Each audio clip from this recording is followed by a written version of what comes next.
Hello friends, welcome back to my channel. और इस video में मैं अर्थालंकार के बारे में बताने वाली हूँ, क्योंकि इसके फर्स्ट वाले वीडियो में मैंने अलंकार के बारे में बताया था और उसके भेद के बारे में बताया था, और फर्स्ट शब्दालंकार के प्रकार के बारे में बताया था। अब मैं अर्थालंकार के प्रकार के बारे में इस वीडियो में बताऊँगी, ठीक है। तो अर्थालंकार के 5 प्रकार होते हैं, ठीक है। फर्स्ट है उपमा अलंकार।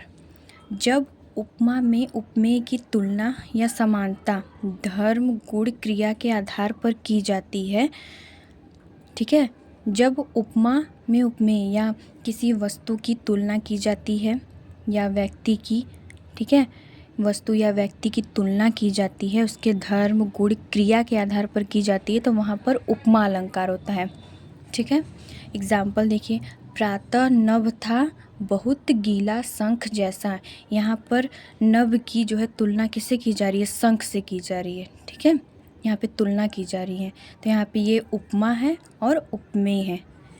जिसकी तुलना जिससे की जाती है ये उपमेय है, ठीक है। तो यहाँ पर क्या है? उपमा अलंकार। सेकंड देखते हैं, ठीक है। सेकंड है रूपक अलंकार, ठीक है। रूपक अलंकार किसे कहते हैं? इसमें उपमेय पर उपमान का अभेद आरोप किया जाता है, ठीक है। तो इसमें जो है उपमेय पर उपमान का भेद रहित आरोप होता है, ठीक है। एग्जाम्पल देखिए, आए महंत बसंत, ठीक है।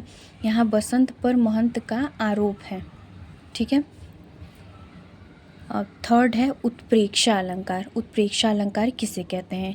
यहाँ उपमेय में उपमान की संभावना प्रकट की जाती है, ठीक है। यहाँ पे मतलब कि वो चीज़ होता नहीं है, संभावना प्रकट की जाती है, ठीक है। तो उसे बोलते हैं उत्प्रेक्षा अलंकार। उत्प्रेक्षा अलंकार की निशानी जो है, जिससे हम पहचान सकते हैं, उत्प्रेक्षा अलंकार के जो उदाहरण होते हैं उसमें मानो, जानो, जनु, मनु आदि जो है शब्द आए हुए होते हैं, ठीक है। इससे हम पहचान लेते हैं कि उत्प्रेक्षा अलंकार यहाँ पे होगा, ठीक है। तो एग्जाम्पल है, सोहत ओढ़े पीत पट श्याम सलोने गात, मनो नीलमणि शैल पर आतप प्रयोग प्रभात, ठीक है। तो यहाँ पर देखिए कुछ है शब्द दिया हुआ है, मनो, ठीक है, मनो। तो इससे हम लोग पहचान लेंगे कि यहाँ पर उत्प्रेक्षा अलंकार है, ठीक है। तो देखिए यहाँ पर परिभाषा भी पूछ सकता है और एग्जाम्पल देकर भी पूछ सकता है, ठीक है। तो आप दोनों पर ध्यान देंगे, ठीक है। फोर्थ है अतिशयोक्ति अलंकार। जब किसी अत्यंत प्रशंसा बढ़ा चढ़ा कर की जाए, वहाँ अतिशयोक्ति अलंकार होता है, ठीक है। जैसे कोई भी अगर ऐसे एग्जाम्पल के तौर पर बताती हूँ कि वहाँ पर जो है किसी चीज़ की बढ़ा चढ़ा कर प्रशंसा की जाती है, ठीक है, बढ़ा चढ़ा कर उसकी प्रशंसा की जाती है, तो वहाँ पर अतिशयोक्ति अलंकार होता है। फिफ्थ है मानवीकरण अलंकार। जहाँ कवि काव्य में भाव प्रकृति को मानवीकृत कर दे, ठीक है।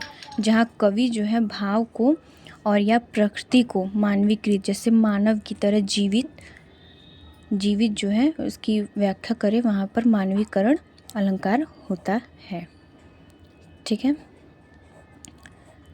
आई होप आप लोग को समझ में आ गया होगा। Thank you.